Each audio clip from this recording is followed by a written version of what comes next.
It's live. And we're live. And we're still adjusting things because we swapped around our setup. How's everybody doing tonight? This is Dylan Talks on live stream on Thursday nights. As you will notice, we are backwards. Or are we? Or are we? It's the opposite of what we had last week. So, anyway, we rearranged the office. If you follow us on Instagram, you'll see that we were. Oh, I did what you do. And did that because I have it going on my lap down here as well. So, we should. We don't need to run the intro. Whatever. We're already here. It's just a button. It is just a button. Let's run the intro.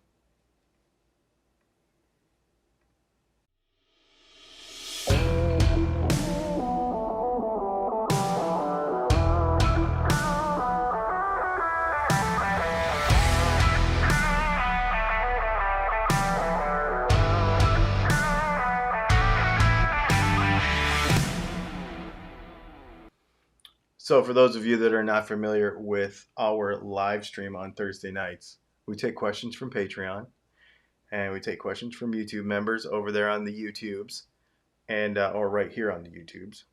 And we feature them on the screen. You can also ask questions in the chat, and Leslie will grab them out of there. If you use a super chat, we'll drop what we're doing and play a funny sound and answer your question right away. Mr. Goat said you switched sides. New glasses? Oh, yes, I did get new glasses. And we did switch sides. And we did switch sides. Yes, that is two things that we did. And we already got a thumbs down. Probably because of the thumbnail. What's the thumbnail? The thumbnail is why I like Relic guitars. Mm-hmm. So, here's why this came up. Obviously, this work that I've been doing with all of these former custom shop folks, and they really like Fender Custom Shop, and they really like that Relic stuff. Honestly, I really do too. So we're going to talk about why, because there is a real reason why. And there's also a real reason why it's worth paying for a good one and not just dragging your guitar in a parking lot. Because I have tried that. It doesn't work. So I shared your YouTube channel with someone today. Uh-huh. And the very first thing they said, they were like, first of all, I should walk away because this looks like I'm going to spend a lot of money. Yes. And the second thing they said was like, okay, my all-time favorite video is, can you play a guitar underwater? Oh my gosh. Can you play a guitar underwater? That's pretty funny. That's not the one I thought you were going to say. It surprised me too. Because the Fence Post Telly seems to be at the very top of most of those. We got a bunch of people here already. Jeff Egan is here. Van Shank is here. Charles is here. Some other people that I don't know. Mikey Newman. What's up, Mikey Newman? Jimmy Jam 814. I dig that shirt. Oh yeah, dude, you can get this shirt at the website. Thanks. I really had fun. I actually had to figure out the font and everything. It was a little bit of a challenge to get the font right. But yeah, thanks, man. I appreciate that. I got 2 Journeyman Relics. They feel good. Heavy Relics are a little much for me. Yeah, we're going to talk about that in a little bit. Let's jam through these questions. Mm-hmm. Let's just go. Yeah. Okay. Let's just go. Matt. Oh. Do you not want to do this? No, one? let's do it. Let's go. Matt, when it comes to Relic guitars, when did this become a trend? I've never understood it. I get preferring guitars with some wear and tear from years of being played, but like new jeans with holes already cut into them, I don't know why this size is so weird. I've been trying to mess with it to make it better. I'm sorry. Anyway, I can't read that. What is that word? I don't get factory Relic guitars. Okay, I changed the size. Maybe it's because many Relic jobs out there don't emulate actual wear and are more cosmetic for looks rather than the playability you generally get from a worn-in instrument. That's an interesting observation, all of those things. So let me ask you, Leslie, how do you feel about buying jeans with holes in them versus no jeans? Jeans with no holes. I prefer to buy them with holes in them Why? because I like them. Okay. Why do you like jeans with holes in them more than jeans with no holes? Like, what is the appeal? Because they have more personality. That's kind of what I think too. And I buy jeans. I don't buy jeans with holes in them. I do. You do. But I do buy jeans with, like, they're all faded Yeah, and like they a have, wash. Mm-hmm. yes, because I want them to feel already broken in. Makes sense. Yeah, I don't soft want denim. brand new jeans. Yeah. Like, gone are the days of, like, starchy, stood up by themselves when you're I not don't know that you standing. can say gone. You're saying you might be Well, over it. that's true. That's true. Maybe all these people that don't like Relic guitars are doing that. I mean, some people still like starch and creased fans. Right. They probably like new shiny guitars.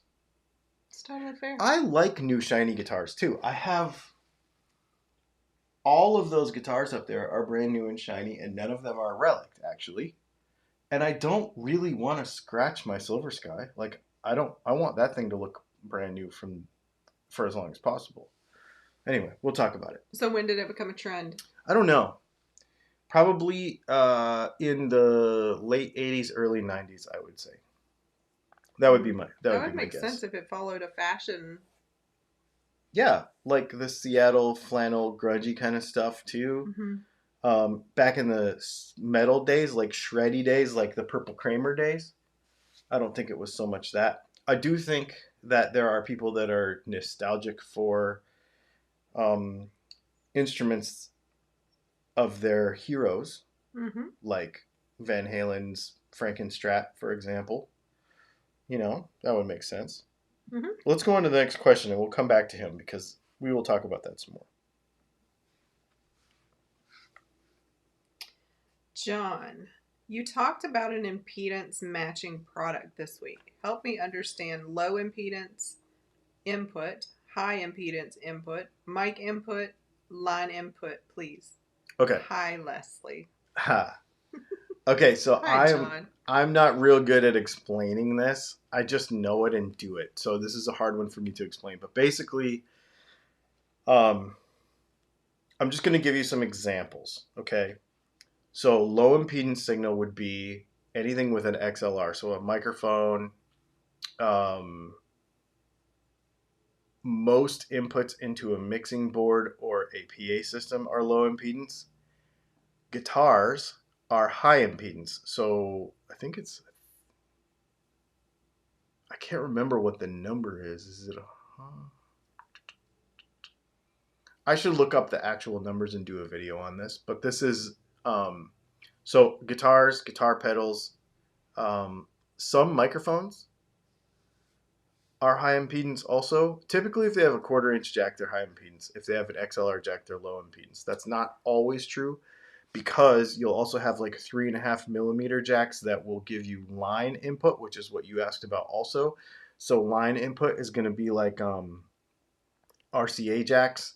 Is going to be line out from like a Kemper or a Helix.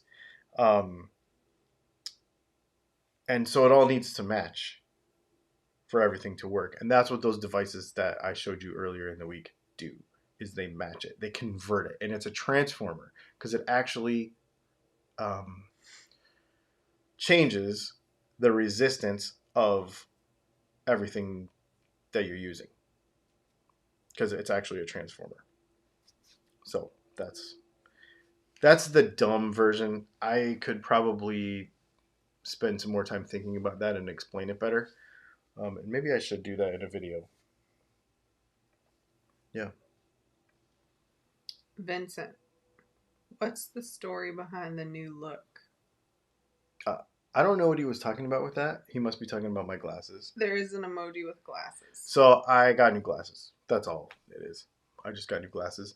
But I actually paid extra to get like the anti-glare thing because I know I'm going to be on camera a lot. So it's actually a lot better than normal glasses.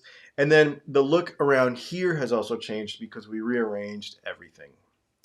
We rearranged the office, so how we shoot videos in here is going to be a little bit different. So you'll see that as well over the next. I needed more room. We needed to make more room and make better use of the room that we have. So no exciting story. No, I don't really have an exciting story to go along with that. Yep. Matt, not really a question, but just a thank you. Once I located the correct pick guard, because apparently mine doesn't use traditional strat hum layout, but the Made in Mexico layout, despite being an American strat. The pickups make my strat sound 100% better. You do good work. I'll actually play this guitar now rather than it being fancy wall art. Thanks, Matt. So we had a complication with him. He ordered a loaded pickguard from me, but it was a hardtail strat, and I didn't know that, and I actually didn't know that the space between the bridge humbucker and the hardtail bridge is different than it is on a guitar with a tremolo.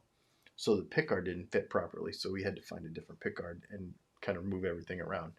Now it works. Yeah, it's just that happens sometimes. There's just so many variables of all of this stuff, man. I do my best to know that they're going to fit, but every once in a while, you'll have a wacky one. You ready to hear who's watching us live right now? Sure. Hi, Dylan. It's Lily. We met at the bonfire the other night. Aw, sweet. What's up? Oh, yeah. That's so cute. Right on. I love it. Right on. So that's cool. That's cool. All right. She might be our youngest audience member this evening if Owen's not watching. Because if Owen's watching, then he would be the youngest. But yeah, that's very cool. Shane, I see we are doing a Relic show this time. I personally have trouble getting over the alleged poser aspects of Relics, but some claim that Relic necks play better. Would you say Relic necks feel or play better? If they're done properly. If they're done properly every time. Is that the last one over there? Mm-hmm. Okay. So let's talk about this. We have to zone in on the alleged poser. Well, we're going to. Okay. So this is a huge thing because people think, and you can probably take his question down, but we're going to dive into this, Shane, because I thought you were going to talk about Matt's again too. And we're going to talk about Matt's too. Okay. Yeah, we're going to talk about Matt's too. So it's kind of the whole thing. I'm going to just give you my thoughts on it, and I don't think people really think this through when they say they don't like Relic guitars. I understand if you don't. If you don't like beat-up guitars, you don't like beat-up guitars. That's fine. I like both. I like super shiny brand new guitars with no scratches in them. The purple guitar back there, I don't want to get a scratch in it. Either of my Silver Skies, I don't want to get a scratch in it.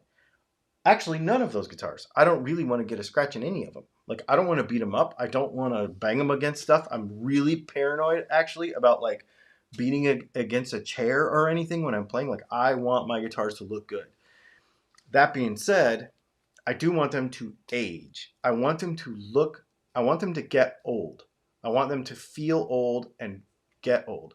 So, for example, the Gibson SG Junior up there, I don't clean it ever. Because I want the oils from my hands and skin and everything. It's going to take forever. To break down. This is the point that I'm getting to. Exactly. You're jumping ahead. Sorry. But you're exactly right. So I want it to kind of feel more natural and worn in, right? And so all these people that are like, you're such a poser. You should like totally play your guitar, bro. Like you should play your guitar. A real guitar that's been played for years is like totally not a poser, bro. Like, why are you a poser, bro? Okay. So you are an alleged poser? I don't care what you call me, and I don't care what you think. I honestly don't care what you think. But here's the thing. It took 70 years. I don't think people realize that a 1963 Stratocaster or Telecaster, for example, what I love, is 70 years old. Not 20, not 30, 70. So a guitar that has been beating around for 70 years looks legit relic. I don't personally have 70 years. Right? Like that guitar right there, we're talking 20. What are we talking? 2090 is 70 years from now? So in 2090, then my SG will be legit relic. Yours won't. It makes no. Yours will look just like that. Probably. With, well, the hardware will be all corroded and outside of finish, natural air oxidation. And the finish will be brown instead of red. Yeah. And it'll be duller. It won't be shiny anymore. Yeah. Probably be lacquer checked because I don't care about temperature and humidity and stuff. I'm not careful with my guitars.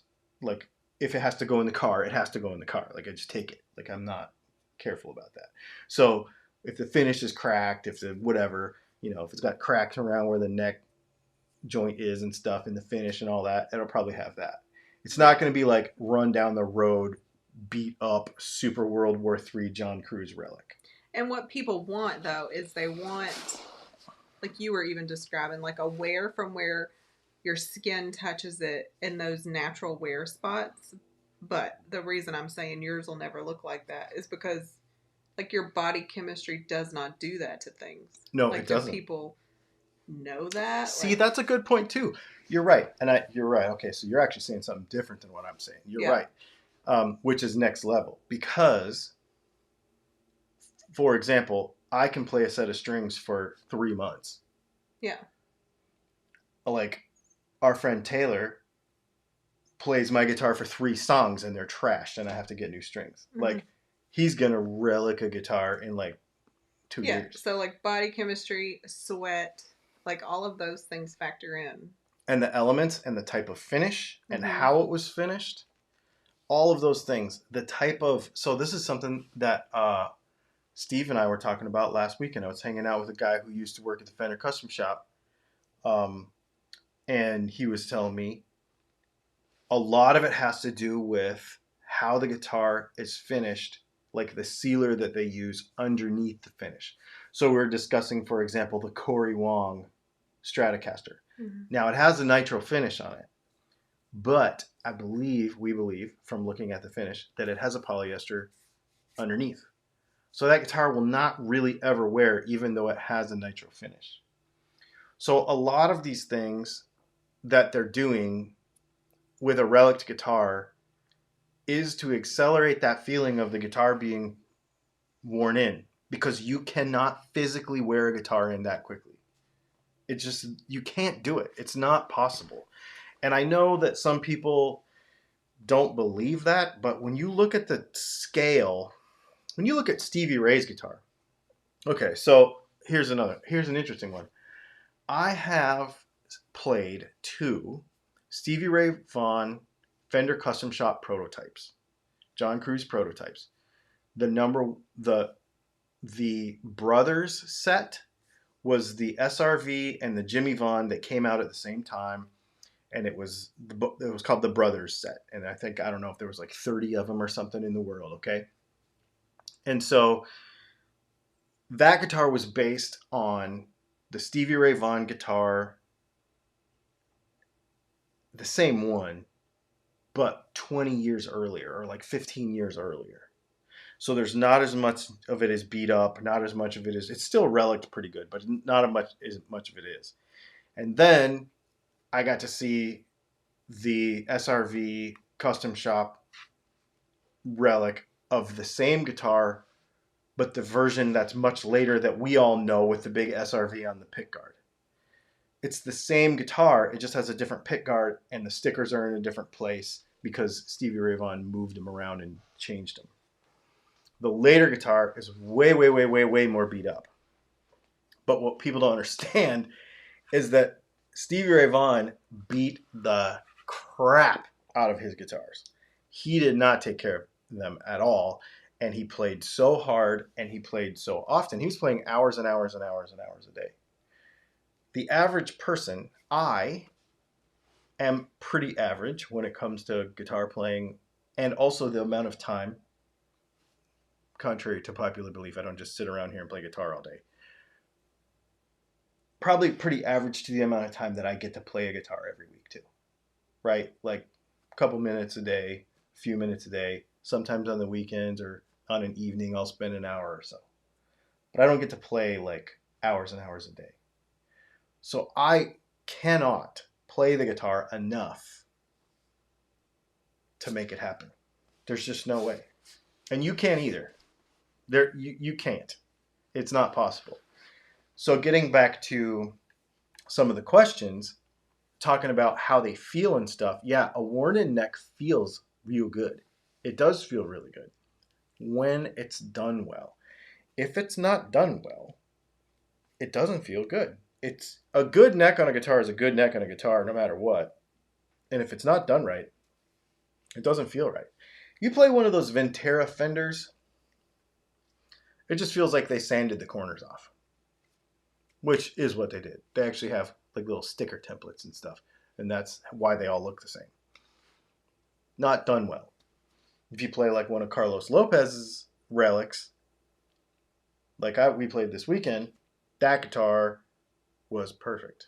Everything about it was perfect. But the other thing too is that he knows that he's not going to beat a guitar up just to beat the guitar up. He's going to relic the guitar to give you a feel, but he's also not going to take away from the playing experience. The guitar still plays and felt like a brand new guitar, except for the areas where you wanted it to feel worn in. So there's thought that goes behind it. It is not just dragging it behind a truck and putting strings on it. There's a lot of thought that goes into it. And so for people that like a worn-in feel, you have to purchase it. You cannot play it in because we don't have the time. Nobody really has the time. Unless you're Stevie Ray Vaughan or Tom Morello, who plays guitar 10 hours a day, or somebody who plays 10 hours a day, nitro finish, really acidic hands, plays live a lot, that guitar is going to relic in for sure. But most normal people can't do it. Let's get into some more questions in the comments. Now that we have 4 thumbs down because people don't agree with me at all. But I don't care. There's lots of comments too, just people talking about the topic, and then there's some questions mixed in too. So cool. Charles Kinsey says, I think relics are pretty silly. Rick Bonneville said, hey crew, hard at work in my sweatshop on some black and tan reversible straps. Sweet. But always have time for this live show. Mark E. FX. Where Relic matters, in my opinion, is all about the neck, not the finish. Yeah. Let's see if we just have some more statements. Fuzz Off says, I want to try Relic so bad, but being lefty doesn't make it easy. One day. I actually discussed that very thing with Carlos Lopez last weekend. And he says that he is going to make left-handed guitars. Yep. Can't hear our own horn, but we have a super chat. Yeah. From Corey Foregrave. Thank you for the super chat. Yeah, thanks, man. I would like a Relic guitar for the worn-in feel and not necessarily the look. When Fender released the Road Worn 10 years ago, it looked too artificial and didn't feel worn in. The reason is because it was kind of a cheaty thing, and they did this. I was just talking to Steve Mather about this. Actually, we talked specifically about that guitar.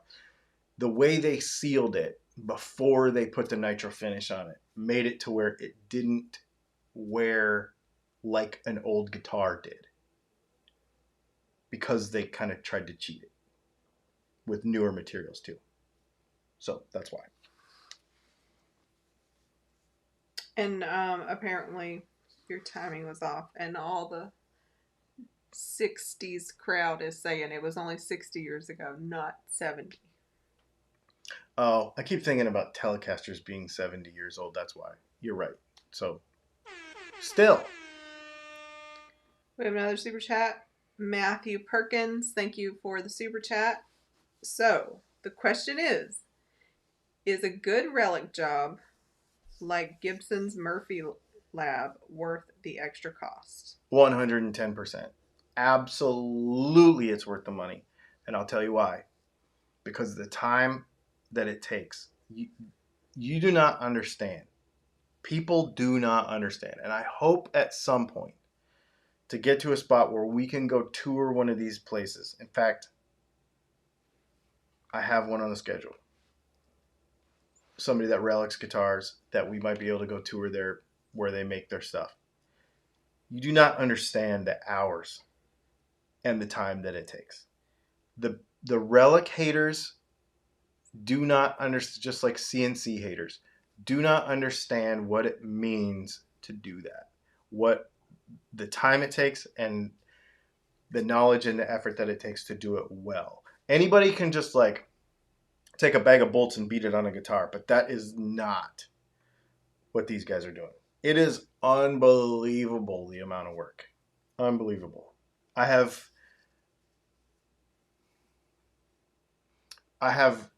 pretty close experience with the time frame and how much it is affected by that process. It is so the money is because of the time.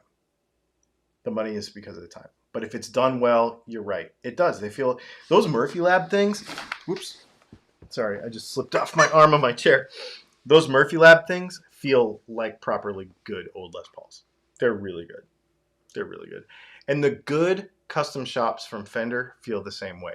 There are some that don't feel as good. It depends on the builder. If you were very interested in custom shop stuff from Fender, I would say call Casino Guitars and talk to those guys about it because they have a lot of experience with it. And I don't remember who's who when it comes to builds and stuff, like, builders and stuff. But there are good ones and better ones, if that makes sense. So, you want to hear what Ken thinks about our conversation? Yeah. Ken says, your 70-year argument is ridiculous. You've not made any points. Dunning-Kruger in full effect here. Bless your little heart. I laugh in your general direction. That is all I will say. I don't care. I that's the thing. I just don't care. And I know you don't either. So just play whatever you want to play. I mean, it's, I just think it's funny because people are so polarized by this. And I'm over here like, I like all of them. I'll have a Relic guitar and I'll have a brand new shiny one too. I don't care. I'll have a urethane finish. I'll have purple. I'll have nitro. I'll have a Mexican Fender. I don't care. Like, they're all cool to me. So funny. All right. I challenge you, Ken, to wear a guitar in 10 years and have it look like a 70-year-old guitar. I challenge you. I'll be here in 2032 and you send me a picture of a guitar today in my email, and 10 years, I want to see it. You won't do it. Won't be possible. All right, so some more comments before we get to questions. You keep talking. Fuzz off. Nice catching one of these live finally. Dylan, love your channel. Just spent the last hour going through my pedal board to find this new noise my flanger started to make when I turn it on. So fun. Awesome. Lantertronics, Aaron Lanterman says, I see the whole Relic thing being useful if you're, say, in a police tribute band and are doing the Andy Summers. Otherwise, ... That's funny. Chris Sean says, never trust a guy with a corroding touch. That's really funny. Mikey Newman says, I have 10 Relic Strats and 2 Relic Tellys. I found I was much more open to playing them hard than I was with my mint case guitars. That's something for real. For real. I agree with you 100%. And what I would say about that too, and I don't think people really realize this, especially when you buy something from like the Fender Custom Shop, for example, or any of these custom builders. If you called, like everything that Carlos Lopez had with him this week wasn't super relic. The gold sparkly one was like a journeyman relic that was just like the finish had like some cracks in it, but it wasn't beat up. Like it was all. Mm-hmm. So you call one of these people that do this stuff, and it's not like you can't just be like, dude, give me something cleaner. Give me something that feels. My favorite actually is like a closet classic where it feels like it was under your uncle's bed for 40 years, and you pull it out, and it's not totally shiny, and it might have a little ding in it or two, but it's not brand new, but it's not like World War III drug down the street either. So there are gauges or levels to all of this too. You don't need to go with this whole concept of buying something that's a little bit worn in. You don't have to go full on, you know, blasted, beat up either. Sean McMillan says, if my guitar is relicked, I want it to become that way because I have played it, not drugged down the street behind my pickup. LOL. And then Robert Wilkinson said, I disagree. Dragging it behind the truck will work. It just will not work well. So we have a video where I did that, and it doesn't work well. It doesn't work. All right, so now we're into questions. Okay. Sassy Cat, can a guitar be considered a relic if it has no finish on it? I don't know why not. I mean, you just play it, and I did a finish like that. There's no rules, right? No, there's no rules. Remember that guitar we did? Oh, James has it now. I know the guy that bought it. Where I took pine and we aged it to look like the fence, and I took the actual pick guard and the actual pickup and all the stuff that we used on the fence, and I put it into a real guitar, and I sold it to a guy. Mm-hmm. And the way we did it was we just aged it with vinegar, I think, and just made it look like old pine. And it was just a natural finish. Ison said, what is the price point on Carlos Lopez guitars? I think, I don't remember, but I think somewhere around 7. I think something like that. Somewhere around 7. Corey Forgrave, I had Texas Toast do a matte finish so that I could show wear by polishing the finish with my picking hand because I could never play a guitar enough to wear the finish off. Yeah, so you put yourself in a position to age the guitar. I love that. That makes sense. Windsurf Maui, did the former custom Fender builder have an opinion on Silver Sky versus Custom Shop? Sorry, I haven't had a chance to watch the video yet. We didn't talk about that. Mark EFX, does a Relic finish make you play better? If you're more comfortable on the guitar, it does. I mean... Yeah, somebody commented that earlier. Yeah. Like they were more willing to play. Yeah, man. It makes me play better. For sure. It for sure makes me play better. Yep. Especially if the neck is really good. I played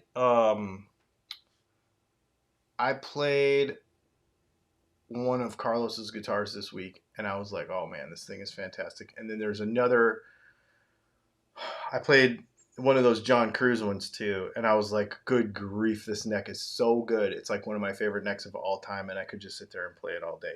And then you pick up something else, and you're just like, it's a good guitar. That's, to me, what matters. It's like how you interact with the thing. And if you're more comfortable, you're more comfortable. Some people are comfortable on shiny guitars. I'm just not. Jimmy Jam 814, I'd like to know how to age a neck to make it feel worn in. I remember getting to play all these tellies from the 50s and 60s, and the necks felt so magical, sort of like a sponge. I don't know how they do it. Never heard of magical and sponge. Magical like a sponge. Yep. But that is why those guitars are good. There were some comments, though. There were some people giving him some feedback in the comments. Good. So I just wanted to make sure I read the question since he asked it. Yeah. I don't know how they do it, man. I know how to get a good neck finish. but I don't know how.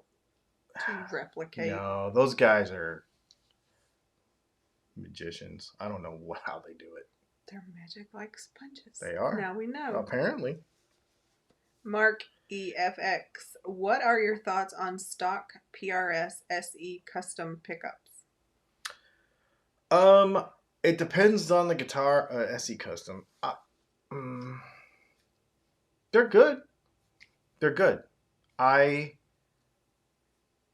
have not found. So if you're new to the channel, you might not know this, but those two PRSs that I have hanging up there are my first PRSs. Well, I take that back. I bought a PRS SE Paul's guitar, but I only had it for like 2 weeks. We did a couple of videos with it, and I sold it right away. These two guitars are the only PRSs that I've ever had that I've liked. I've never really been able to connect with a Paul Reed Smith before. That being said, I played a Custom 24 this weekend that I really, really liked. And I might have to get one, but I don't know. I don't know. I'll tell you why. It's too new and shiny. They just have this really perfect new and shiny feel to them, which is weird because I have these two up here. But the Silver Sky doesn't feel like that. The Silver Sky, because it's a nitro finished neck, it doesn't feel like that to me. And it doesn't give me that, like, this is so perfect Paul Reed Smith guitar. Where those other ones, like that CE20. Still birds, right? Yes. That blue CE24 that I played at Casino. I was like, I could buy this guitar, but it was, I don't know. So my answer to your question is, I don't have a really good opinion to give you because I've never really connected with them myself. That does not mean they're bad. I just have never really connected with them. Jimmy Jam 814. The only thing I wonder about Relic guitars are how will they age? I mean, just like anything else. It seems to not change with fashion though, right? Like they don't like go out of style, do they? No. Everybody the people that don't like them, this is such a fad, bro. Who talks like that? Where does that come from? That's what I hear. No. That is what you hear when you read words? Yes. It's what I hear when people... I don't have a dude bro voice in my head. Totally dude bro themselves into uncoolness. Yeah. Totally. Mm-hmm. In their lifted white Ford F-250s. With tap-out stickers in the back window. Anyway, go ahead. Are you done now? Yes. Cliff Henderson, what is your take on a 2 P90, 1 volume, 1 tone, 3-way? Middle V-lug gets a wire from 3-lug and out to jack. I mean, I don't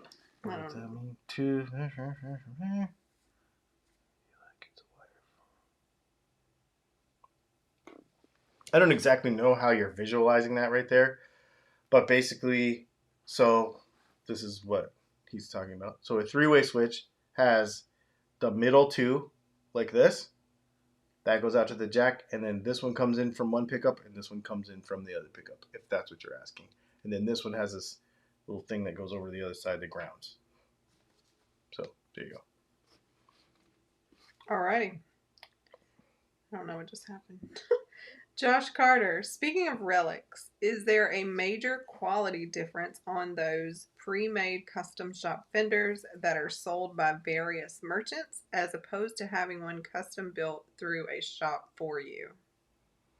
So there are, what are they called? They just changed the name. They used to be called Team Built, but I think they're just called Custom Built now and Master Built.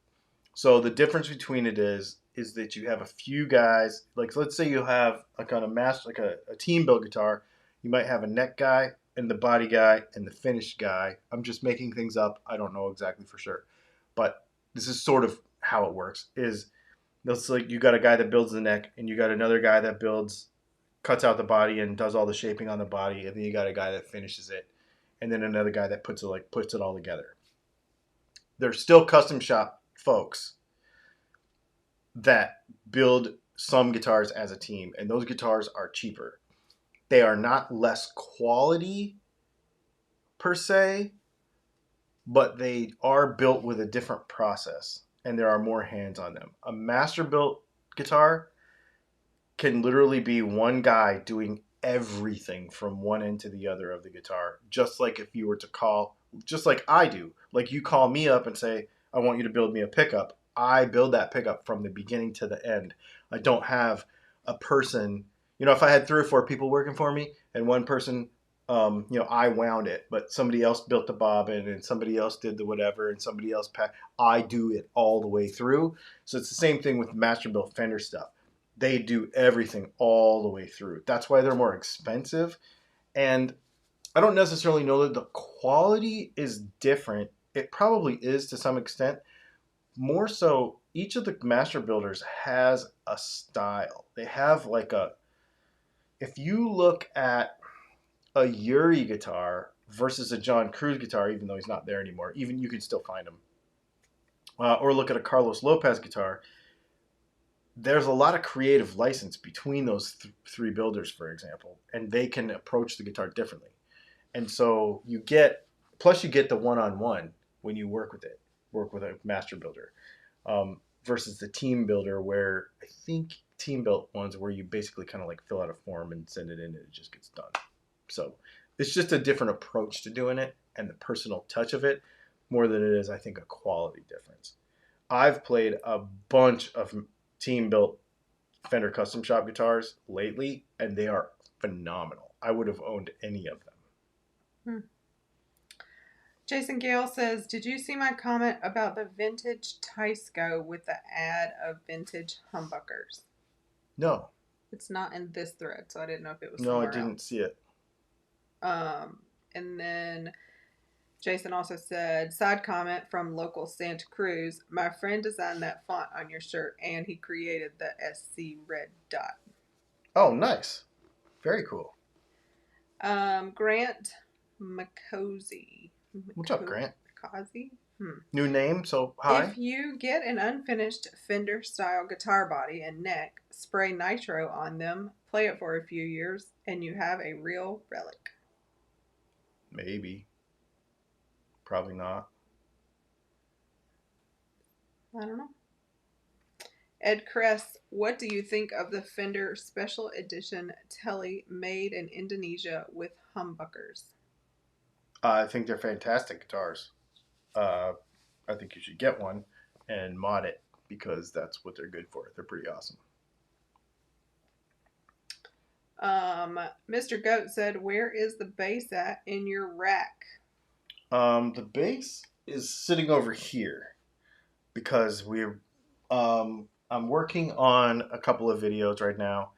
I've got an amp over here. I've got an amp over here. I've got cables over here. Like we're working on stuff. So we're working on different videos. Jason said it was on the get your comments in for tonight's video thread. Oh, I wonder if it was on the YouTube one. Hang on, I didn't see it. When Surf Maui said, just an FYI, for the first time wait a minute. Just an FYI, for the first time, YouTube put a Dylan and Leslie video in my feed. I think it was a hot pot versus a crock pot. I didn't have time to watch, but saved it for later. I'm actually interested in the comparison. That's awesome. You know what? That's so funny because that is one of the most popular videos on that channel, on our other YouTube channel. I don't know how many tens of thousands of views it has. We just wore out that Instant Pot this week.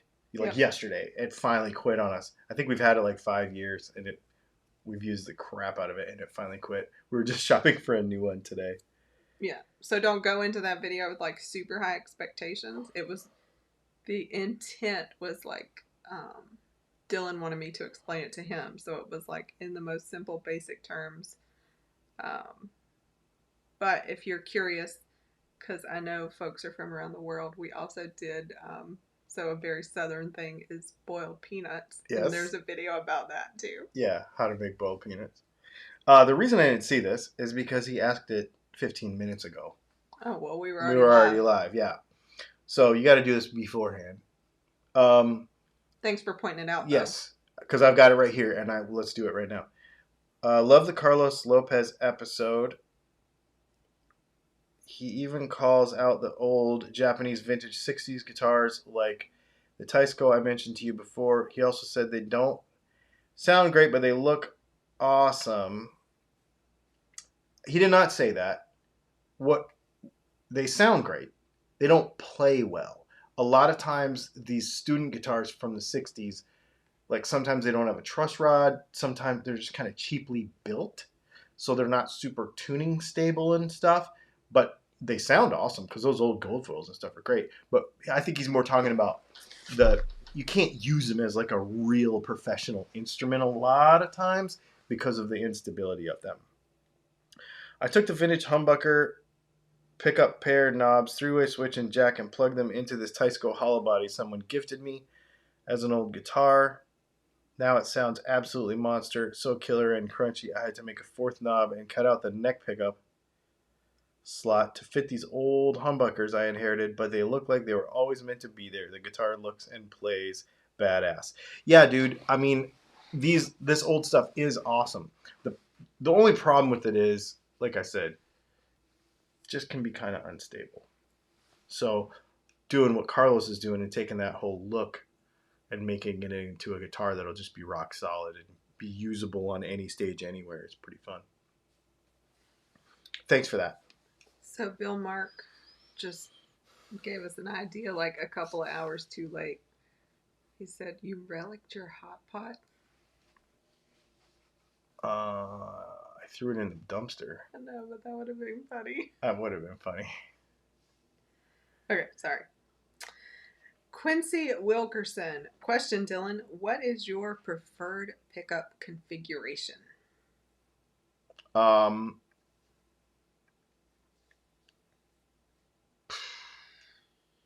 Preferred pickup configuration. I have two favorites. One is a single P90 like that SG Junior up there, and the other would be a single hum in a Strat body. That would be my other favorite. Cool. Although an Esquire is pretty awesome too.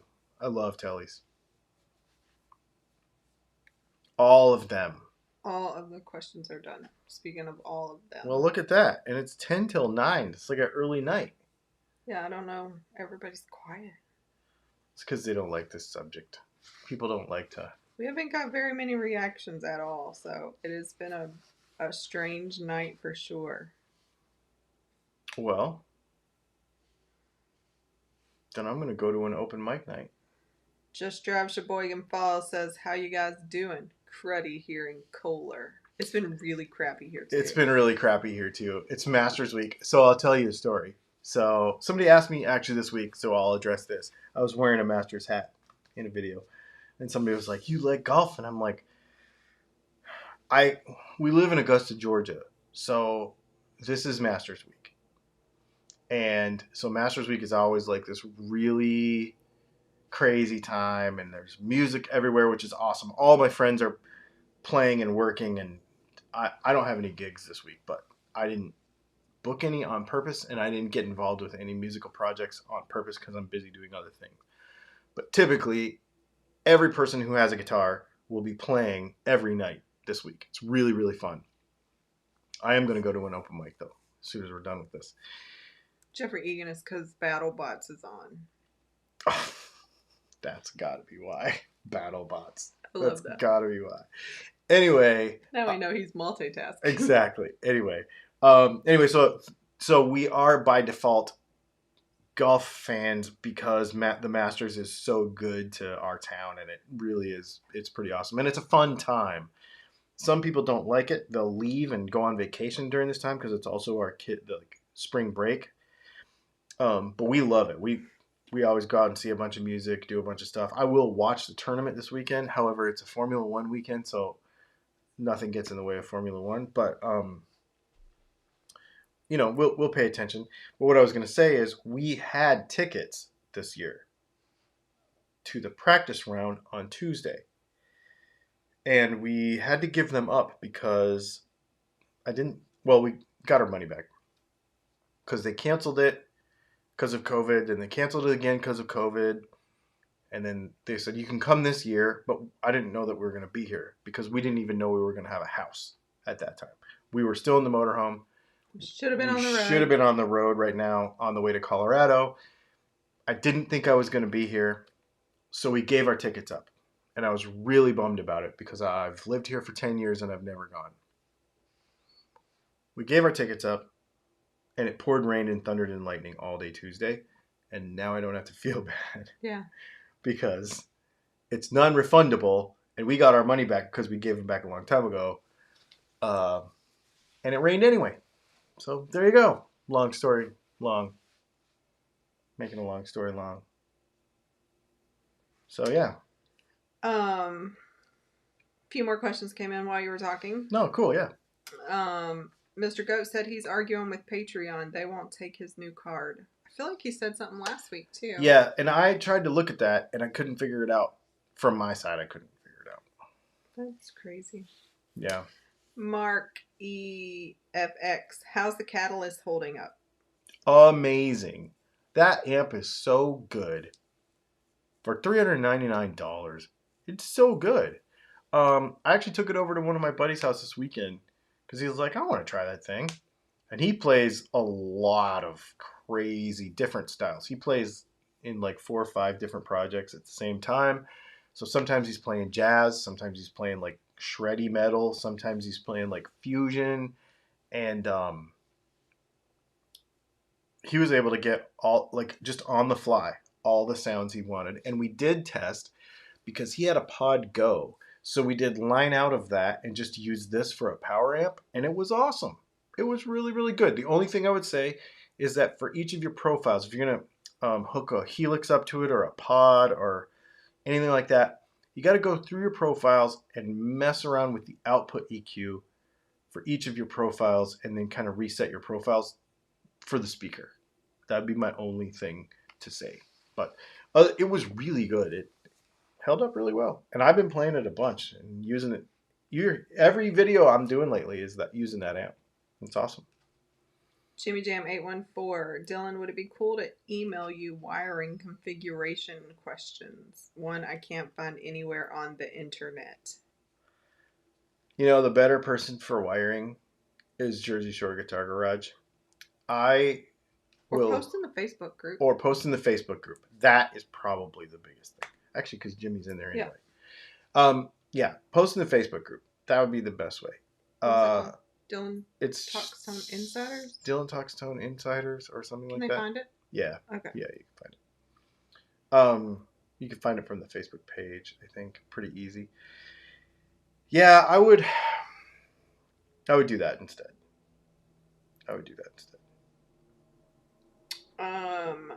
Jason Gale says, I need advice on the Tysco finish or guidance on maybe the best way to place the pickups on the Tysco. It's really strange. My cousin is playing there in Augusta. Chris having from the show overhauling. I wonder who that is. I don't know. They bring a lot of people in during this week too. There's a lot of people that aren't here normally that are here now for gigs. Cool. So, cool, man. Well, thanks everybody for hanging out tonight, and having questions and doing stuff. Early night for y'all. And being cool. And us. Even though you might not have agreed with everything I say, that's awesome. You don't have to. Yeah, I don't want everybody to agree. We're also not trying to change your mind. No, I'm just trying to share a different perspective. Because that whole thing about, I don't have enough time. There are way more things more important to me than beating up a guitar. His phone something must have autocorrected. He said it's Chris Jacobs from the show Overhauling. Yeah, I don't know him, but that's interesting. We can't leave now. Uh-oh, super chat. I'll stay. for those, for sure. Sean McMillan, thank you for the super chat. I really enjoyed the latest interview with the DMC guitarist. Reminded me of watching MTV and being introduced to hip hop. Please check your email. I will check my email. Glad you enjoyed that, though. Yeah, y'all check out the podcast. I have to tell you, that was so fun. To talk to him about the history of music. I think what I don't think a lot of people realize is just how much I like music that doesn't have guitar in it, or that doesn't always have guitar in it. Like, I love hip hop. I like all this new pop music too.